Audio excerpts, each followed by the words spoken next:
to film and TV icon, please help me welcome my fellow California native, Ethan Embry. How you guys doing? I didn't know you were from California. Absolutely. What part? San Diego, born and raised. SoCal. Yeah. What part were you? I grew up in the suburbs around Los Angeles. Oh, okay. They call it the Orange Crush. There's LA County when it meets Orange County. Like Downey, Southgate, Bellflower, those are the little suburb areas.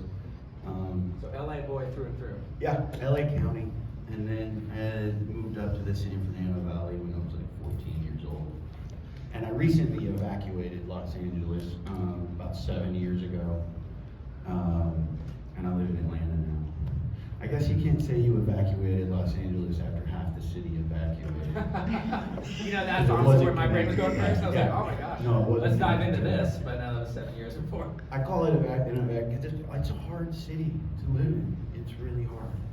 It was kind of surreal kind of growing up in the San Diego area, not even in the Los Angeles area, because there was two things that I had to learn very early on in life that honestly no child should have to.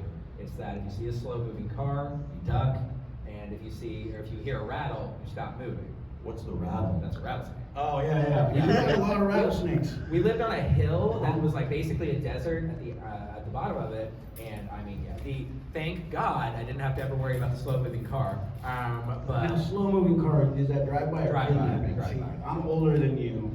I'm pretty sure I've got at least 10 years on you. When I was growing up, kidnapping was a huge Really? thing throughout Los Angeles. I guess I was just an ugly child. I mean, that's good. Like, it kept you safe. It kept me safe, that's for sure. Yeah, no, 4 or 5 times throughout my duration. I moved out of there when I was like 14, so I lived there from 14 born and then 14 years. 4 or 5 times. Oh, we do have a lot of rattlesnakes. The last time I was living in Los Angeles at the base of this hill, and the mountains around Los Angeles, they're gorgeous. And you can leave your house and go hike up a trail into beautiful wildlife.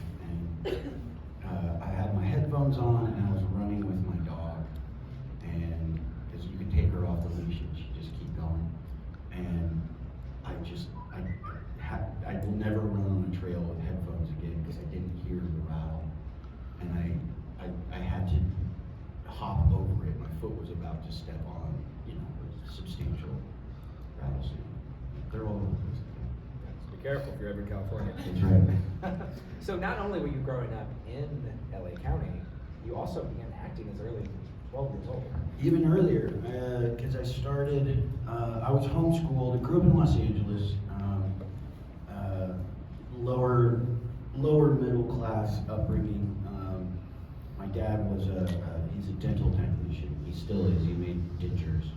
My mom and my dad, they met in college, and neither of them graduated. They got married, and then he started working with his dad's business, which was making false teeth. Dope.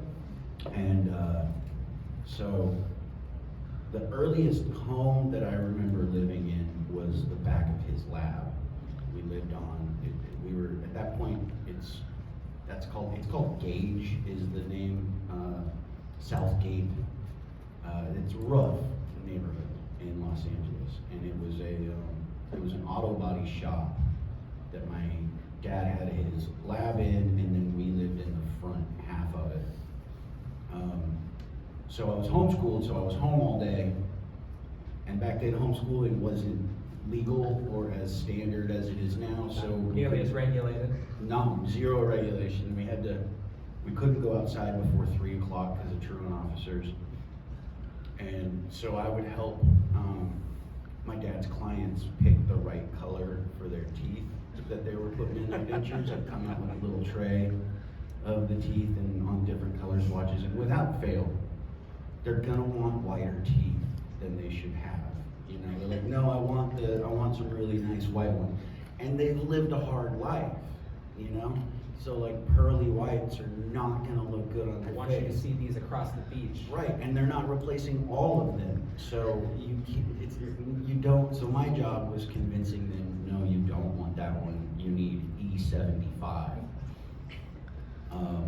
And then I started working because I was really hyper, a very active child, So my mom got me in gymnastics when I was young to get some of that energy out. And I did that competitively for a while when I was a kid. But during the summer, there's no meets, or I guess it wasn't busy during the summer. We'd have an off period. And during that off period, she brought me we were in Bellflower at the time. So she brought me to the community arts center, and they were having like a theater summer program. And I joined that, and like my first thing, I played Pinocchio at the local play, and it was a lot of fun. And I enjoyed the audience, and I liked being up there, entertaining. And so she looked, and there was an audition that needed a gymnast for a more professional, it was a union production up in Pasadena, and I went and auditioned for that and got it. So I played Jack B. Nimble in like a real theater production, doing backflips and shit. And there was an agent there at the play, and he took me on. So I started doing commercials. I did a lot of commercials when I was young. I was doing more than one a week for at least a year. And like radio spots, a lot of voiceover radio spots. And then the very first like real acting job that I got, not that commercials isn't real acting, because it is, but the first... Like more entertainment-based Yeah, acting. yeah, narrative. The first narrative-based thing I got was Albert Brooks' movie, Defending Your Life. Do you guys ever see that film? It's a great film. It's Albert Brooks and Meryl Streep, about the afterlife. If you haven't seen it, I highly recommend it. It's really great. But I had a small part in that.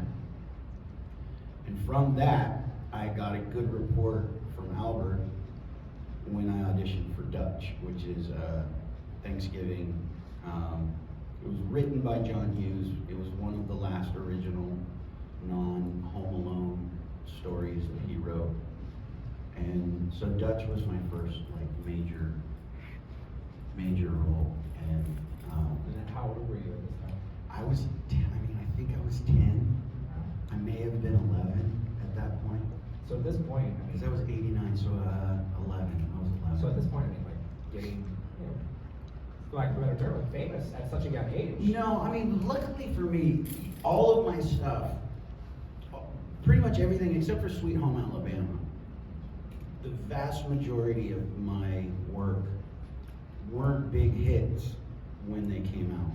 They, like Dutch, didn't make any money in the theater at all. They squashed it because John Hughes got in an argument with the studio, so they squashed this movie because there was a thing between them and Home Alone 2, so they shelved this one.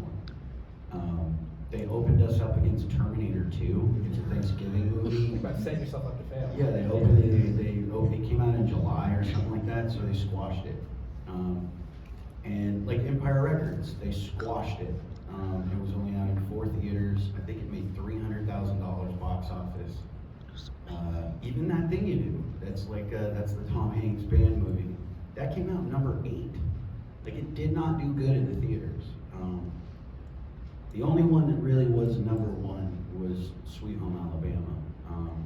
So the fame thing, I've never really had. I like to say I'm like a working actor, you know? As a child, though, you're not very cognizant of all of that. So, like, when you have any sort of limelight, did it ever get to a point where, this is... You are cognitive of it, because when you're working, that's one of the things for kid actors that's rough, is yes, they're still children, but they have a huge amount of responsibility. You kind of have to almost grow up early. You do grow up, yeah. You have more responsibilities than the average kid should have. Which is why I would never recommend anyone to put their child in this business. Like we put them in car seats, you know? We want to keep them alive as long as possible, but then we let them be in movies. Like, you know how many of us have died, right?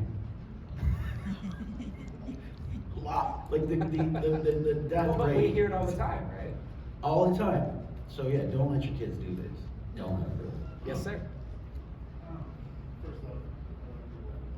Cheers. Empire Records is one of my favorite movies of all time. What's your name? Chris. How you doing, Chris? I'm doing good. I don't watch a lot of movies over and over because there's so many out there and there's so much to do in life. But Only so much time in the I world. always go back to because I just like when you're good war things. Yeah. And I like a lot of stuff. Dutch was great. I watched it growing up, and Vegas Vacation. I mean, great stuff. But what was your favorite one to work on out of all of those from beginning to end? I don't know ones, as far as like the work experience goes, it's hard to compare because it is an incredible job. Like when we did Empire Records, we shot that in Wilmington, North Carolina. And back then, movies used to take 3 months to make. We took our time making films. And so it was all of us in the cast. We each had a house on Wrightsville Beach in a row. And it's just like summer camp. You get to know everybody really close. And yes, you're working and there are responsibilities, but you become a tight family for a few months. And you're best friends, and then you never see each other again because everybody goes off to their other jobs. It's like a circus. But one of my favorite experiences, there's 2 films that I got to do when I was young that took me to incredible places. There's a Reese Witherspoon movie that I did in the early 90s called Far Off Place. And we went to Africa, and I was in Africa for 6 months, down in the southern Africa, from Zimbabwe, Namibia, South Africa.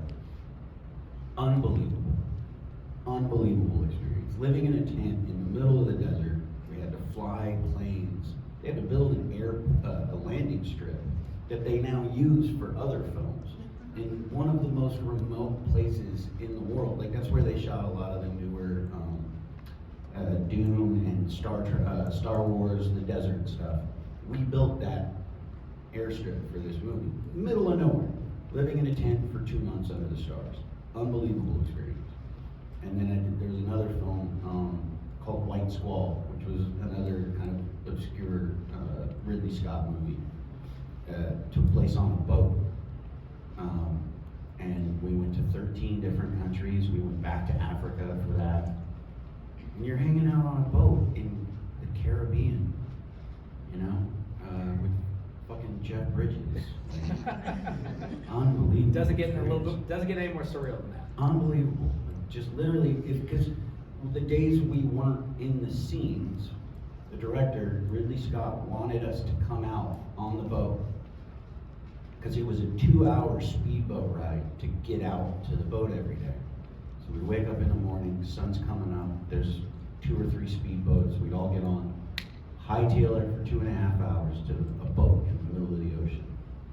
And if you're not actually gonna work that day, you're there anyway, because if Ridley says, I don't want to see Ethan in the background, climbing up the sail, you have to be there. So you're just laying out on the bow net, you're jumping off the mast, waiting to go to work. And I'm 16. That's a crazy. So it's hard to, long story short, it's really hard to pick a favorite experience from those years because they all kind of meld into my childhood. Like that's my story. So it's hard to pull out which one.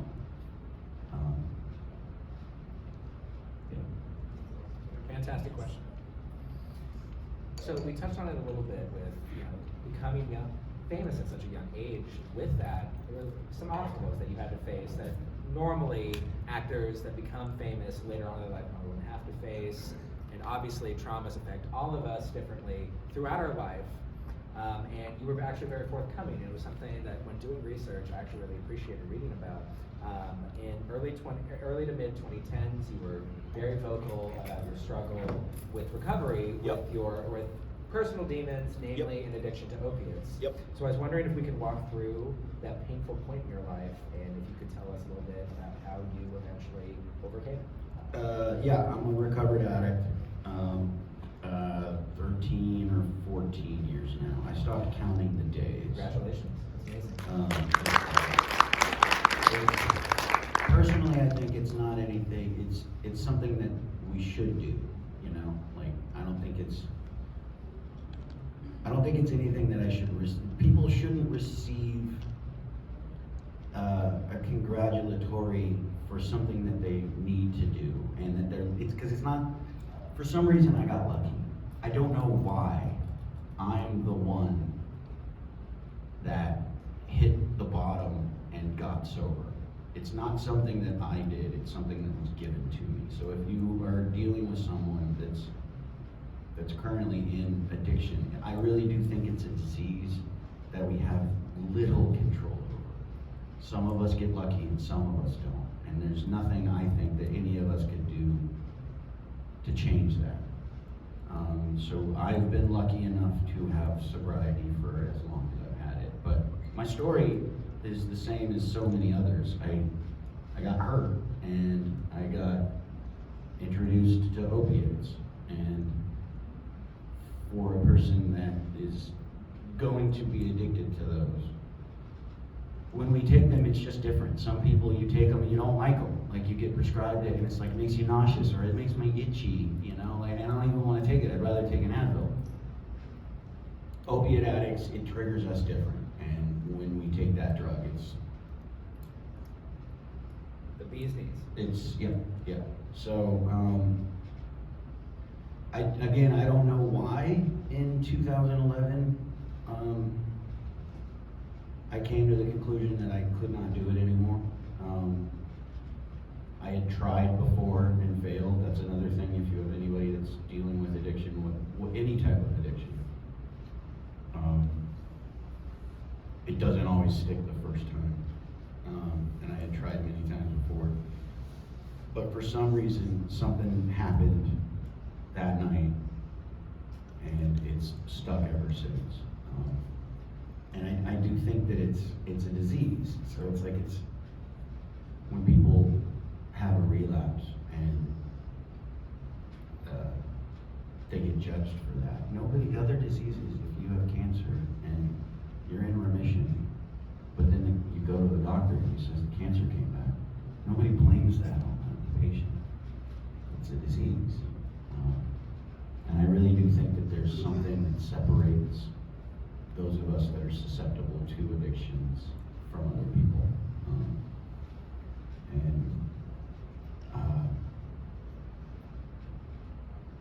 Yeah, you gotta relearn. You gotta relearn everything because you've used that to cope. That's your coping mechanism, emotionally, mentally, physically. So you have to learn how to cope without that. But once you learn that, it's, no matter how hard it can be, it's the greatest thing that you could ever do for not only yourself, but for the people around you. Because like all other diseases, it's not just the sufferer that's affected. Like, diseases affect everyone around you. Cancer does. My father-in-law, he died of COPD. And him going through the disease affects the whole family, and addiction is the same. So, going through the work, it's the greatest thing I've ever been given. Your perspective on it is actually really interesting. The fact that you feel like you shouldn't receive any accolades or acclaim for Well, it's like beating that. addiction. It's like that Kid Rock thing, you know. Kid Rock, Chris Rock has that joke where he's like saying, like, you know, people walk around saying, like, "Come on, I support my kid. Come on, I've never been to jail." Well, you're supposed to support the kid. You're not supposed to go to jail. But it's a perspective though that's a little difficult to remain objective to, because I mean, I don't know the personal stories about all of the people that are joining us today, but I can speak that at least some of us have either directly dealt with or have had family members, had friends. I myself have had friends who have been battling addictions for years and years, and we know firsthand it is not an easy thing to get over. So the fact that anybody's story, especially somebody who for many, many years has remained sober and has kicked this habit, I mean, it is something that I feel like a lot of us can agree that it's an incredible thing. Yes, but what I mean by that is it's not something that I did.